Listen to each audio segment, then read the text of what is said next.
भी समय आएगा, चिराग पासवान जी का मामला, चिराग पासवान जी ने आर्थिक जो जनगणना हुआ था उसमें समर्थन आरक्षण को 9वीं अनुसूची में लागू कर दिया जाता है तो कहने तो 65% आरक्षण लागू होता है बिहार में। मेरा भी बात सुनिए, आप सुनिए, इसलिए करें, हमारे आदरणीय चिराग पासवान जी ने इस बात का समर्थन किया था,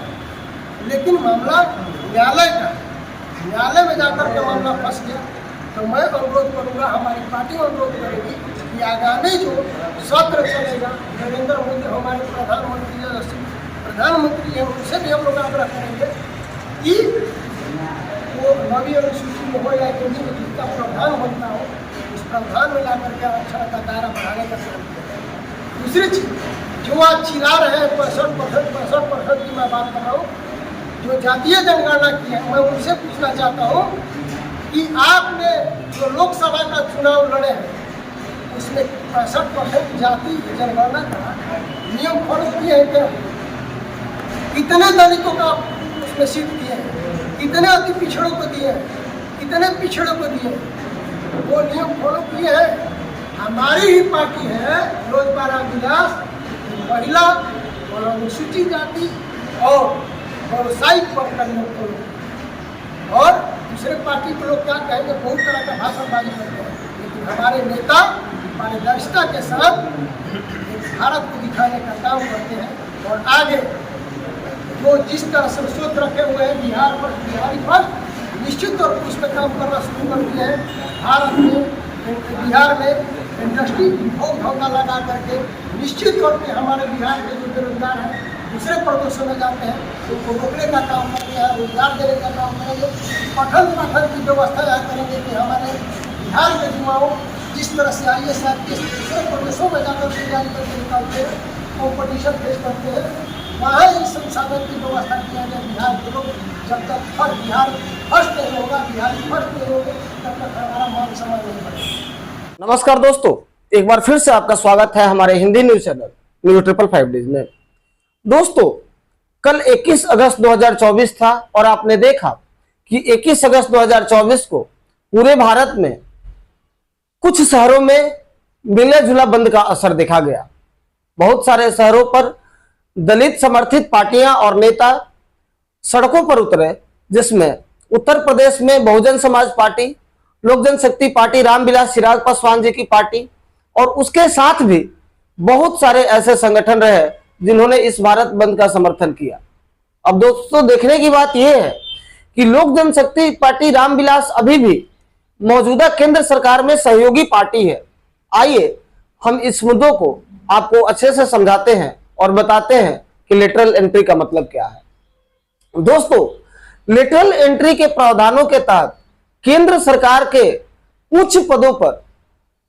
प्राइवेट सेक्टर विभाग के वो विशेषज्ञ या अनुभवी व्यक्ति जो लगभग 15 सालों से ज्यादा किसी प्राइवेट संस्थानों में किसी विशेष क्षेत्रों में अपना महारत रखते हैं, उनको सीधे भारत सरकार में प्रमुख पदों जैसे डायरेक्टर, डिप्टी डायरेक्टर या प्रमुख सलाहकार और सलाहकार जैसे पदों पर नियुक्त कर दिया जाता है। दोस्तों, केंद्र सरकार के द्वारा ऐसा कहा गया कि इन पदों पर आरक्षण नहीं दिया जा सकता क्योंकि ये देश के एकल पद हैं, इसलिए इन तरह के पदों पर आरक्षण का कोई प्रावधान नहीं होगा। और इसी से संबंधित बहाली की एक विज्ञापन यूपीएससी ने निकाली थी। अर्थात दोस्तों, इसके बाद, इस विज्ञापन के बाद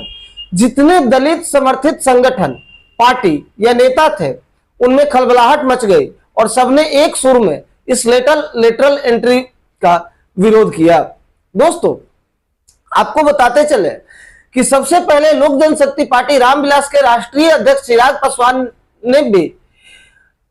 प्रधानमंत्री नरेंद्र मोदी को इस बिल पर विचार करने को सलाह दी और उन्होंने वो जितनी पार्टियां जिन्होंने भारत बंद का आह्वान किया था उनका समर्थन किया। दोस्तों, हालांकि प्रधानमंत्री नरेंद्र मोदी ने स्थिति को भांपते हुए अब अपने इस फैसले को वापस ले लिया और इस विज्ञापन को रद्द कर दिया गया, जिसके बाद राष्ट्रीय लोक जनशक्ति पार्टी रामविलास के राष्ट्रीय अध्यक्ष चिराग पासवान जी ने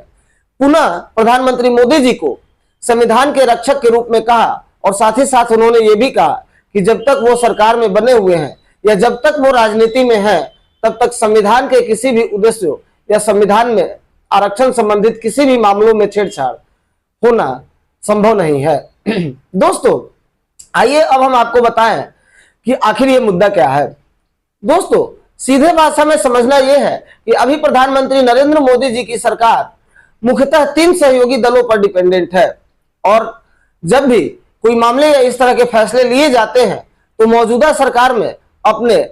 समर्थित संगठनों के बातों को भी सुनना जरूरी हो जाता है। और प्रधानमंत्री नरेंद्र मोदी जी ने इस फैसले को वापस लेके भारत में लोकतंत्र की ताकत का एक सुंदर उदाहरण लोगों को दिखाया। और जो लोग सरकार पर सीधे छींटाकशी करते हैं कि भारत में एकल शासन प्रणाली है और आमतौर पर विपक्षी संगठनों को ऐसा आरोप लगाते देखा गया है, तो उनको ये एक जवाब भी है कि ये दूसरी बार है जब प्रधानमंत्री ने जनता के विरोध पर अपने द्वारा पारित बिलों को वापस ले लिया और जनता को समर्थन किया। दोस्तों आपको बता दें कि आप विभिन्न चैनलों से बड़े नेताओं और राष्ट्रीय अध्यक्षों को बातों को तो इस मामले पे सुनते आ रहे हैं, लेकिन आइए हम आपको ले चलते हैं जमीनी स्तर पे और हमारे साथ एक प्रेस कॉन्फ्रेंस के माध्यम से जुड़े लोक जनशक्ति पार्टी रामविलास के आरा से जिला अध्यक्ष राजेश्वर पासवान जी ने आरा के सिरल टोला स्थित बस स्टैंड के पास उन्होंने एक प्रेस कॉन्फ्रेंस का आयोजन किया और इस प्रमुख मुद्दे पर अपनी राय रखी। आइए हम बताते हैं कि जमीनी लेवल का कार्यकर्ता इस मामले में क्या सोचता है। दोस्तों राजेश्वर पासवान जी ने प्रेस कॉन्फ्रेंस के दौरान कहा कि संविधान और आरक्षण के रक्षक है प्रधानमंत्री नरेंद्र मोदी। उन्होंने कहा कि लोजपा रामविलास भोजपुर द्वारा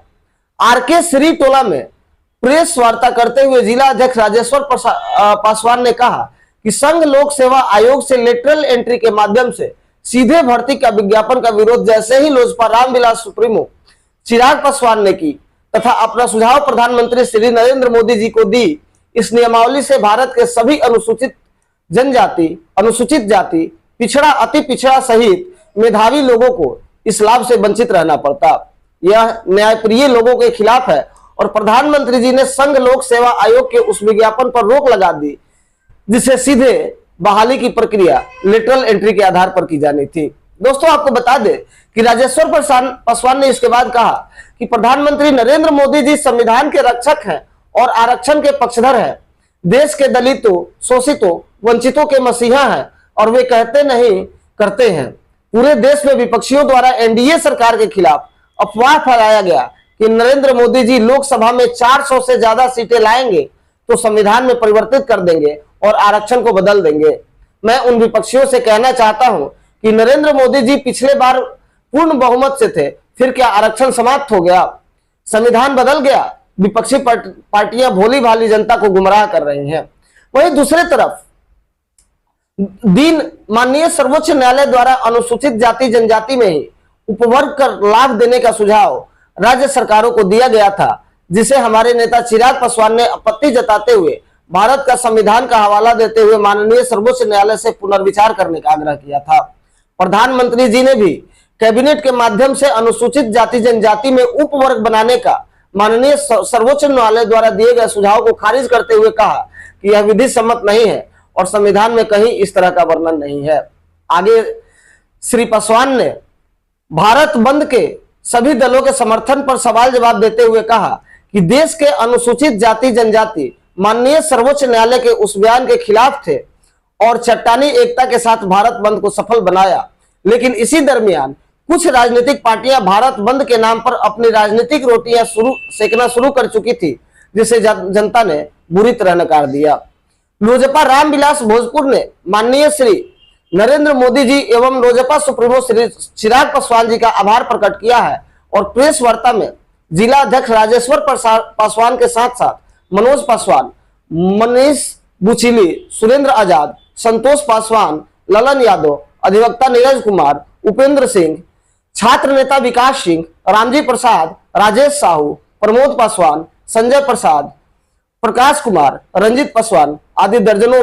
लोजपा नेता शामिल थे।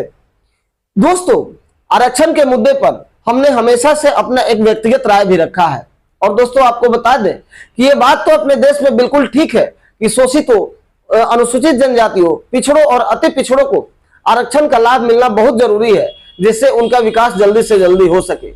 लेकिन साथ ही साथ आज के मौजूदा सरकारों को सारे अनुसूचित और पिछड़े जनजातियों के नेताओं को और पार्टियों के साथ साथ सारे जनमानस से आज हम ये एक प्रश्न करते हैं कि क्या सवर्णों में जो लोग पीड़ित है, जिनके पास खाने और जीने तक की जमीन नहीं है, घर में कोई नौकरियां नहीं है और केवल जाति के आधार पर इनको आरक्षण का कोई फायदा नहीं मिलता, ऐसे लोगों के बारे में क्या सरकारों को कोई कदम नहीं उठाना चाहिए? केंद्र सरकार से हम ये सवाल करना चाहते हैं कि क्या किसी भी स्थिति में वे लोग जो आते तो सवर्ण के कैटेगरी में हैं, लेकिन अगर इनकी दशा, माली हालत, शिक्षा सब कुछ देखी जाए तो अभी ये पिछड़े और जनजातियों के समान ही पिछड़े हैं और ऐसे लोगों को भी जातीयता के आधार पर दिए गए आरक्षण से कोई लाभ नहीं मिलता है।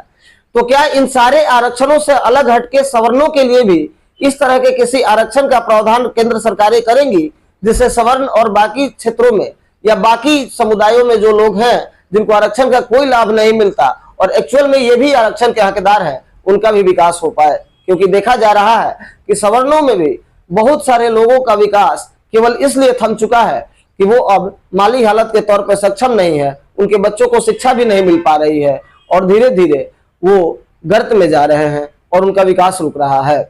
हम कहीं भी पिछड़े, अति पिछड़े जनजातियों के समर्थन का विरोध नहीं करते, बल्कि हम तो इनके सपोर्टर हैं कि इनको ज्यादा से ज्यादा आरक्षण दिए जाने चाहिए और ज्यादा से ज्यादा सुविधाएं दी जानी चाहिए, मौलिक सुविधाएं और बढ़ाई जानी